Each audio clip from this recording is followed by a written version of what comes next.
Tentu jika pisau analisanya adalah metode penelitian ilmiah modern, klan nasab habaib ini bermasalah. Tidak ada sumber otentik baik tulisan, artefak, lisan, benda, maupun peristiwa yang bisa mengkonfirmasi keberadaan Ubaidillah sebagai keturunan Ahmad bin Isa. Kemudian, kalau pisau analisanya metode pelacakan sanad dalam ilmu mustolah, kain nasab habaib juga tidak terkonfirmasi. Periwayatannya terputus atau munqati. Tepatnya mudhal yaitu munqati fi akhiris sanad. Padahal, untuk sebuah keabsahan periwayatan, seorang periwayat harus sezaman dan mendengar langsung dari narasumbernya. Kalau tidak maka kualitas riwayatnya termasuk mursal. Kita harus fair bahwa, secara ilmiah baik metodologi klasik maupun modern, penelitian Kiai Imaduddin tidak terbantahkan.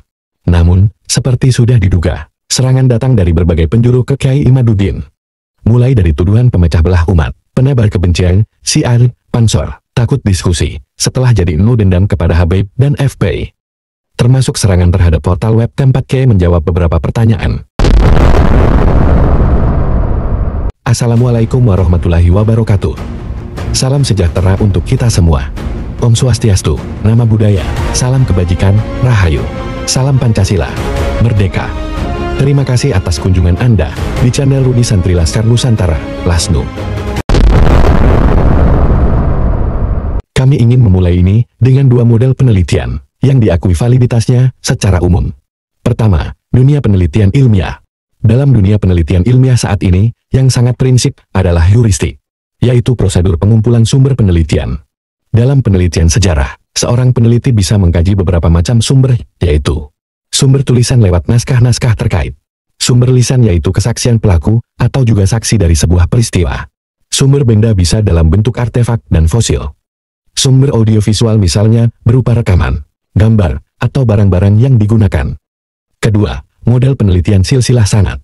Sebuah riwayat akan valid dan bernilai sahih jika sanadnya muttasil, bersambung, serta memiliki kompetensi yang mumpuni, atau dalam bahasa mustolah haditsnya adalah dabit, hafiz dan adil.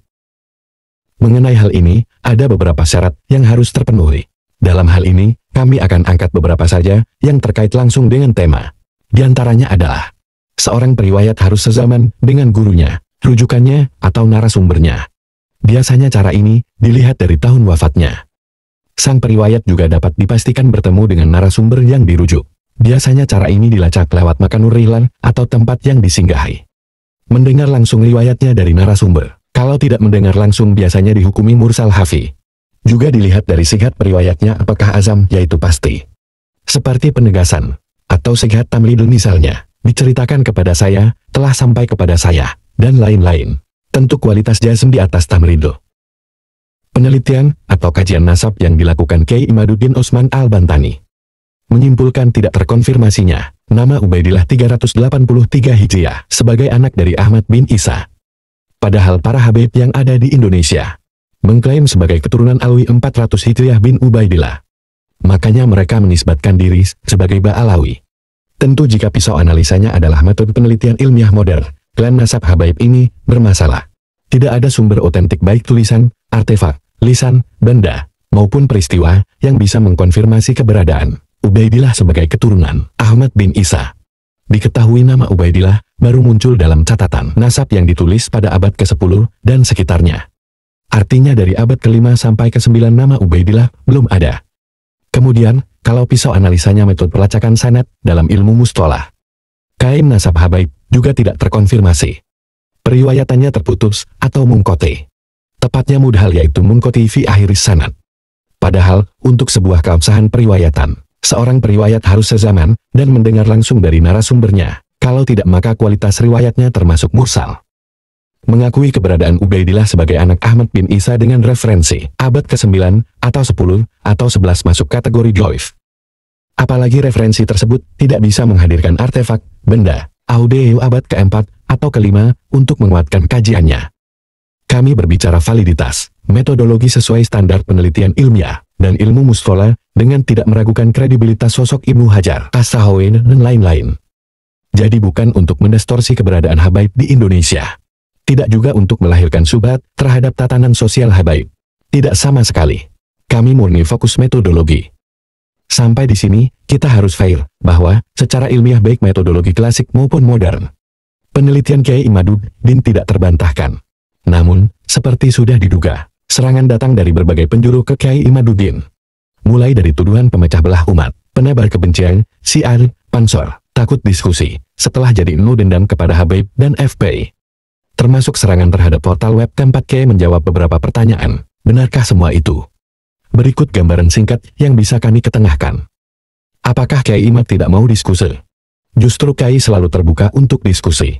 Dalam beberapa kesempatan Kiai Imaduddin menyisipkan waktu untuk mendiskusikan hasil penelitiannya, walaupun ada beberapa yang dipending panitia. Apakah Kiai Imad siap tabayun? Pasti untuk tabayun selalu siap dilakukan. Tangerang melakukan tabayun dan diskusi seputar penelitiannya pada bulan Ramadan 1455 Hijriah. Proses tabayun yang berlangsung alot, dengan beragam pertanyaan berbasis kutub turos khas Kiai dan pesantren.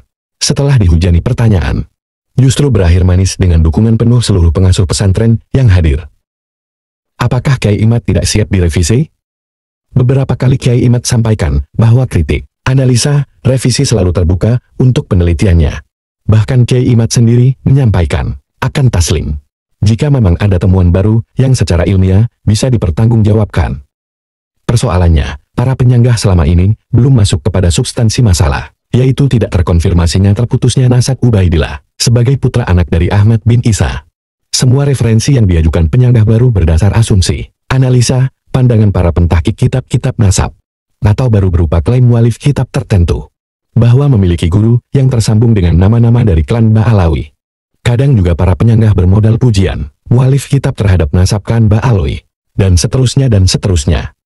Belum ada dari puluhan penyanggah yang bisa membuktikan baik tulisan, bukti fisik, artefak, syawahid, korinai yang ada di abad-abad sekitar Ubaidillah hidup, sehingga secara ilmiah tertolak sanggahannya. Apakah penelitian Kiai Imaduddin pemecah belah dan penebar kebencian? Kami pikir tidak seperti itu. Kalau saja kita mau terbuka, memperluas wawasan dan cakrawala, maka kita akan paham bahwa penelitian Kiai Imaduddin murni untuk kepentingan ilmiah dan kejujuran pengetahuan. Justru kebencian muncul dari penyanggah yang berlebihan, terutama dari oknum habaib sendiri yang langsung melebalkan Kiai Imaduddin munafik, syiar, memecah belah umat dan lain-lain. Dari sini, sebenarnya kegaduhan itu dimulai. Keterbukaan Kiai Imaduddin, bahkan, ditunjukkan dengan kesediaannya menerima penegasan baru bahwa yang pertama mengangkat nama Ubaidillah bin Ahmad adalah Habib Ali bin Abu Bakar Sakran. Dan penegasan ini merupakan komplementer dari hasil penelitian sebelumnya. Artinya Kiai Imad tetap membuka revisi hasil penelitiannya, asalkan referensinya dan bisa dipertanggungjawabkan. Habib Ali Al-Sakran menulis sebuah kitab yang diberi nama Al-Burkatul Mutsikoh, selanjutnya disebut Al-Burkah. Dalam kitab itulah, untuk pertama kali nama Ubaidillah disebut sebagai anak Ahmad bin Isa dengan argumen bahwa Ubaidillah ini adalah nama lain Abdullah yang disebut oleh Al-Junli, wafat 730 Hijriah. Kitab-kitab selanjutnya yang menyebut Ubaidillah sebagai anak Ahmad bin Isa bin Muhammad Al-Nakib, kemungkinan besar menukil dari Habib Ali Al-Sakran tersebut. Di antara kitab-kitab itu seperti Al-Daw, Al-Lami karya Al-Sahawi, Kitab Kiladat Al-Darfi Wafayat Ayan, Al-Dar karya Abu Muhammad Al-Raizikba Mahrama, wafat 947 Hijriah. Kitab Sabat Ibnu Hajar Al-Haytami, wafat 974 Hijriah. Kitab Tuhfat Al-Tolib karya Sayyid M.Uhaan Imam bin Al-Husain As-Samarqandi, wafat 996 Hijriah. Kitab Al-Raudu Al-Jali karya Mu'tado Al-Zabidi, wafat tahun 1205 Hijriah. Wa ala kulli hal, kelemahan Tesa Habib Ali bin Abu Bakar Sakran ini berkesimpulan lewat asumsi, atau dalam bahasa usul fikihnya, masih menggunakan logika, amrun itibariyun bidhihni. Asumsi ini akan bisa dikategorikan ilmiah dan selaras dengan metodologi penelitian, baik modern maupun klasik, jika disertai korinah sebagai sawahidnya. Korinahnya bisa berupa temuan artefak, fakta audio, kesaksian, dan lain-lain. Tidak ada satu peristiwa pun yang tanpa hikmah. Tuhan hadirkan segala kejadian dengan berbagai ibroh, hikmah dan ibroh dari diskursus ini. Kita disadarkan bahwa Wali Songo adalah zuriyah Rasul. Porwei, Acengan, Gus, Lora Raden, Sultan, Tubagus, Tuang dan lain-lain adalah mutiara yang selama ini terabaikan. Padahal dari mereka Nusantara punya hutang budi. Dari beliau memancar ilmu dan kebajikan. Dari beliau mengalir darah Walin Songo. Lahumul Fatihah. Militan pelindung Pancasila, UUD 45, Bhinneka Tunggal Ika dan NKRI, harga mati. Rahayu. Merdeka. Assalamualaikum warahmatullahi wabarakatuh.